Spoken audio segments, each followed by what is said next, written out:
Hi, my name is Jacob Laverin, and today I'm going to be talking about understanding culture shock.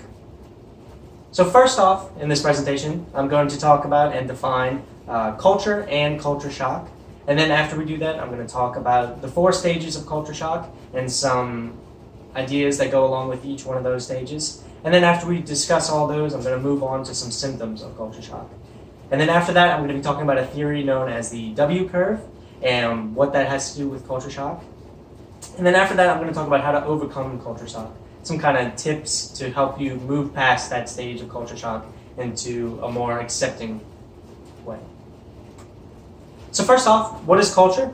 Culture can be defined as the characteristics and knowledge of a particular group, defined by anything from language to religion, cuisine, what they eat, what they drink, social habits, musics, and arts. All of these things are elements of culture. And cultures can be broken down on many levels. You could have a culture of a country, you could have a culture of a city, and you can even go smaller into a certain little area within a city or something like that. Culture doesn't have to always be the big picture, although it's usually looked at that way. What is culture shock? Culture shock is a state of bewilderment or distress experienced by an individual who is suddenly exposed to a new culture or any kind of foreign social and cultural environment. So it's that kind of feeling when you get to a new place and you don't really know what's going on, everything's kind of different, whether it's people are speaking a different language, things aren't done exactly the same way that you would have them done in your own home country, and that can kind of lead to this shock of, oh no, I don't know what I'm doing and everything's kind of strange and foreign to me, and I don't know how I react and how I feel. And all this is totally normal. It's very common, and this can happen to anyone when they travel, whether it's just from a vacation or something long period, whether you're moving to a new country or culture or something like that. It's very common. And it's so common that it's actually broken down into these 4 stages. And the first of these 4 stages is known as the honeymoon stage. So this stage is the first one. It's when you're really excited about a new country. It's when you first get there, everything's new, you get to see all these new places, try all this new food, everything's interesting, and it just seems like, wow, this is a great place. You're very happy to be there, you want to try everything new, and you want to keep going and explore and see, oh, this is how this set of people live, and you're very excited about that, and it's all very nice. So this is the first stage, and then this can last a period of time, depending on how long you stay. It could last, a couple days, a week, a month, or something like that. But it all varies on how long you're actually staying in this new country. So after you go on to that, you go to the second stage, which is a culture shock, or the rejection stage. So this is kind of the stage where you've been in this culture, you've seen all the things you were excited in the beginning, but then you start to pick and you notice these differences between this new culture that you're in and this home culture.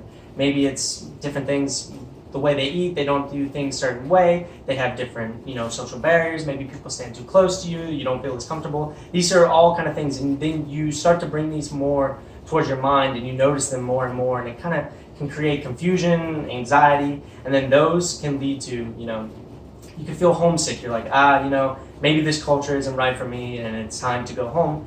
And that's what culture shock is. And this is the second stage. This is where those feelings really start to come up and you start to feel that and notice that, hey, maybe I don't really like the way they do things here.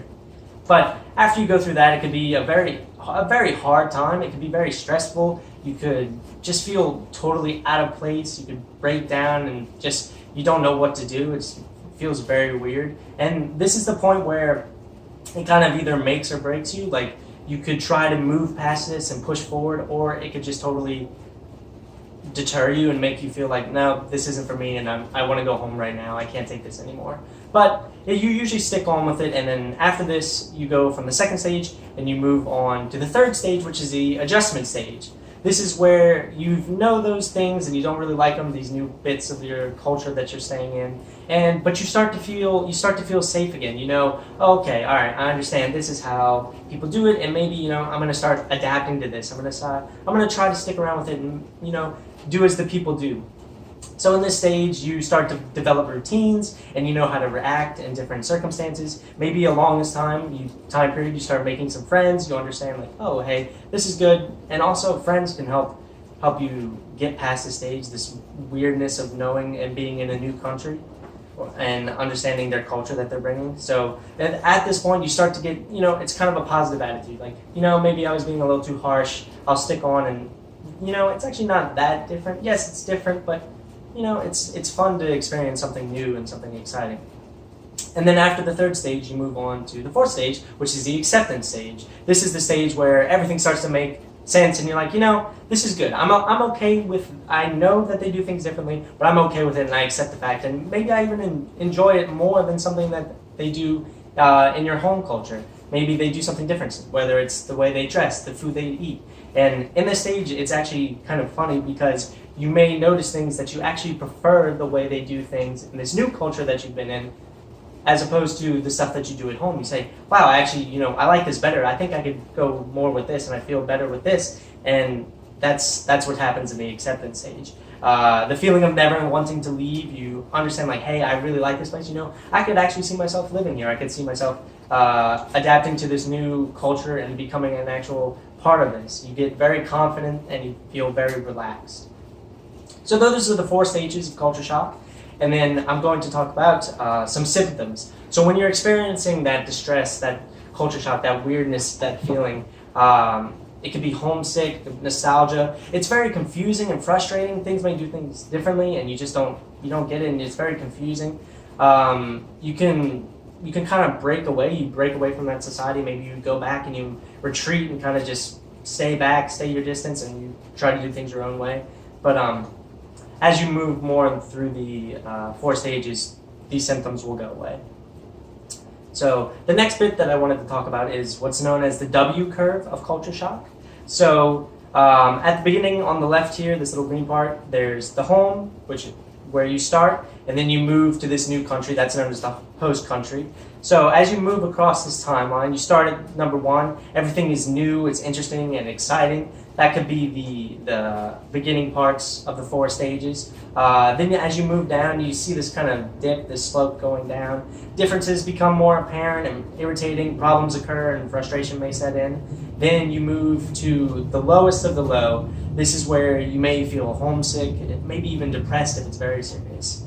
And then after you move on from that very low, you get this rise, and you get to stage 4 and 5, where you accept and embrace the cultural differences, and you see the host as your new home, and you don't want to depart from that, whether it's the friendships you've made there or just the love of the culture and country that you're in. But what's interesting about this W curve theory is that it's known as reverse culture shock. When you go from that new culture and you leave that part and you go back to your original home, and you get there and you experience what's known as reverse culture shock. You move on to stage 6 right here, where you're excited about returning home, but then as you get there, you kind of forget that, oh, I'm not living in this new culture anymore. I'm back to my old home, and you kind of experiences the same things over and over again. And that's why it's known as reverse culture shock, because you hit those feelings of frustration and anger or lonely because your friends or family, they don't understand what you experience and all these new things that you've learned, and you kind of can't bring all those back to your new home.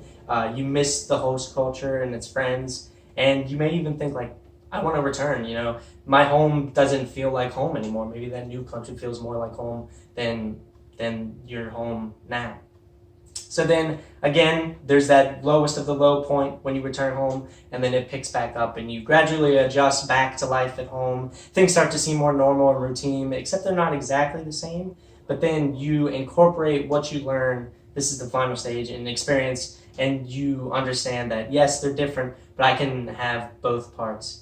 And so that this division in the middle is when the difference, and you'll notice that they fold over, they're very similar, and that's the W curve of culture shock. So here's some tips on just how to overcome culture shock. So you just have to keep busy and be active. It may seem easy to say, oh, I don't understand this, let me just keep to myself, let me just stay in my room or my apartment or wherever I am and, not go out and experience. That could be very easy and something you want to do, but you can't do that. You have to just keep busy and active and get out and go into there. What really helps is friendships, people from the host culture. They know the way of life, and you kind of get what they get from it, and friends really help when it comes to culture shock. Always try to think positive of the culture. I know it can be easy to think negatively about, oh, this is different than what I'm used to, but try to keep positive. Don't lead into stereotypes or thinking like, oh, these people act this way, and stuff like that. And it may be better to know that you're not alone with this culture shock. Realize that everybody who goes abroad can experience culture shock, and it's likely that they did. You're not a 1%. You're not, oh, you're the only one who has ever experienced this. Many people experience culture shock, and that's just a very common thing. Be an avid learner and set short-term goals. That's also very important when experiencing culture shock. So I hope you enjoyed this presentation on understanding culture shock, and I hope that you have a better understanding of what culture and culture shock is and what it entails and ways to deal with it. So in case you ever go abroad to a new culture, you're prepared for this kind of step and process that you will go through. Thank you.